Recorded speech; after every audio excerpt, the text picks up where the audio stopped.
안녕하세요. 발로뛰는 부동산의 최영식입니다. 오늘은 일산 백성역 상업지역 및 업무시설 현장을 다녀오셨는데요. 이곳은 어떤 지역인가요? 네, 일단 오늘은 저희가 그동안 신도시 위주로 새로운 현장들을 많이 다녔는데요. 이제 오늘은 그래도 기존 신도시 안에 새롭게 지금 현장이 만들어진 곳도 있고 해서 한번 좀 다녀왔는데, 일단 일산 신도시는 일기 신도시로 이미 다 완성이 된 지역이죠. 그리고 이제 인프라나 이런 것도 더 이상 확장성이 크지 않은 그런 지역임에도 불구하고요. 향후에 이제 좀 오히려 그렇게 완성이 돼 있다 보니까 안정적이라는 측면에서 수익형 부동산 투자처로서 괜찮은 곳일 것 같아서 최근에 이제 저희에게 물건 정보도 오고 한 곳이 있어서 현장을 다녀와 봤습니다. 일단 백성역 같은 경우는 그래도 일산 신도시 내에서는 서울 접근성이 가장 가까운 곳에 위치해 있고요. 네, 업무시설, 상업시설이 혼재되어 있는 곳입니다. 보통 일산 신도시 하면 주거 신도시로서만 알고 있는데, 이제 이쪽 지역 같은 경우는 이제 장항동, 백석동 일대에 15,000실 정도 되는 오피스텔과 오피스들이 밀집이 되어 있는 지역이기도 하고요. 그 다음에 상업지역으로서 터미널, 그리고 인근의 업무시설들이 같이 혼재되어 있습니다. 그리고 지역적인 호재로도 인근의 대곡역 같은 경우 역세권 상업지 개발이라든가 다양한 지역 호재도 있어서 한 번쯤은 우리가 눈여겨볼 곳이 아닌가 생각이 들고요. 또 어느 정도 안정과 개발이라는 두 가지 호재를 다 겸할 수 있는 것 같아서 여러분들에게 한번 소개해보고자 합니다. 네, 이 지역은 말씀대로 일기 신도시처럼 개발이 다 완료된 지역이라 장단점이 있을 것 같은데요. 어떤 것들이 있을까요? 일단 장점은 아무래도 특히 상업지역으로서, 그 다음에 상권으로서 본다 한다면은 신도시에 처음 맞이하는 상업지역 같은 경우는 리스크가 있습니다. 초반에 자리 잡는 데 시간도 좀 걸리고, 또 상업시설 같은 것들이 자리가 잘 잡아가는 데 있어서 업종이나 MD 구성 이런 것들이 어려울 수가 있거든요. 그런데 이 백성역 같은 경우는 인근에 오피스텔, 그 다음에 아파트, 주거가 다 혼재가 잘 되어 있고, 또 이제 요즘 ICT 같이 꽤 큰 규모의 이제 주상복합 시설까지 다 자리 잡아 있는 걸 볼 수가 있었습니다.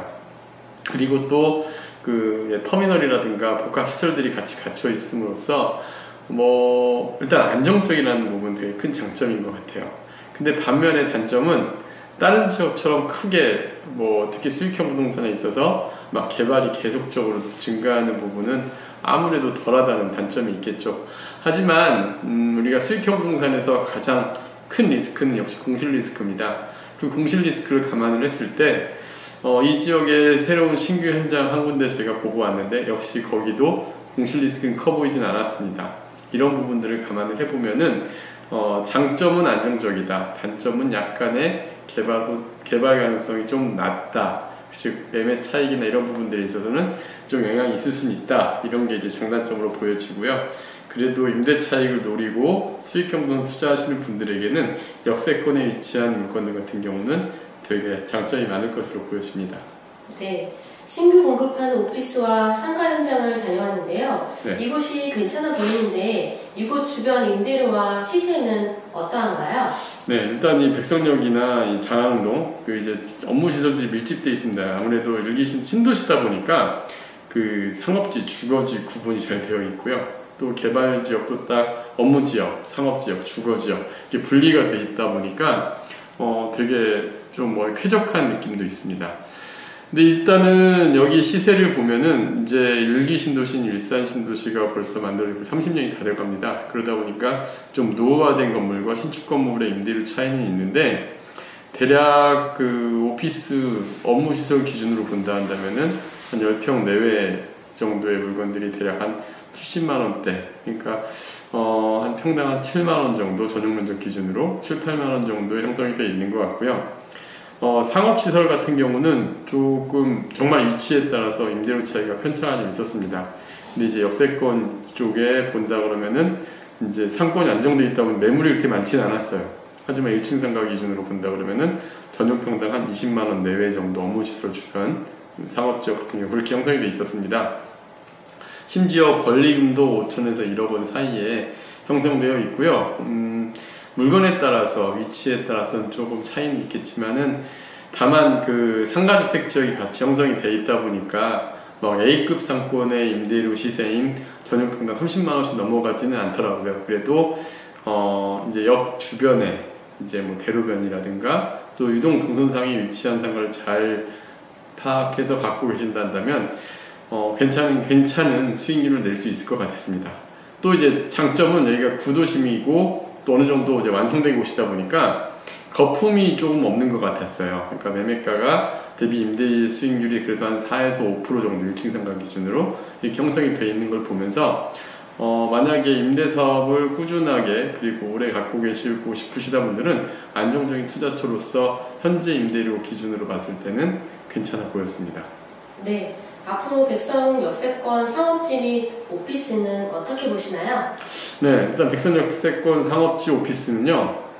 이게 아까도 무슨 말씀드렸지만 단점이 앞으로 향후 개발할 수 있는 땅이 없다라는 게 이제 좀 단점이라고 말씀드렸잖아요.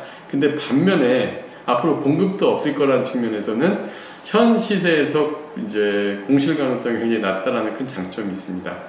그래서 현재 임대사업 위주로 이제 투자를 하고자 하시는 분들이란다면은 저희가 보고 온 물건들도 괜찮아 보였었고요. 그 다음에 일단 현장 개발 호재는 뭐 교통개발 호재도 없는 건 아닙니다. 인근의 대공 역세권 개발이라든가 그 다음에 뭐 GTX 개발이라든가 뭐 다양한 호재도 있기는 합니다. 또 좀 멀리 떨어져는 키텍스까지 감안한다 그러면은 호재가 없는 건 아니지만 상가나 오피스 같은 이러한 물건들은 사실 지역 호재하고 크게 관계는 없어요. 어차피 기존 인프라의 접근성이 얼마나 좋은가 이런 게 제일 중요한데 백석역 같은 경우에는 그 면에서는 되게 훌륭한 것 같아요. 일단 외곽순환도로라든가 그 다음에 지하철 3호선이라든가 이런 접근성이 굉장히 좋다 보니까 오피스 그 다음에 또 이제 실제적으로 사무실 운영하실 분이라든가 또 상가 쪽 투자를 하시는 분들이란다면은 좋아 보였습니다. 네, 다음 강의도 기대하겠습니다. 네, 감사합니다.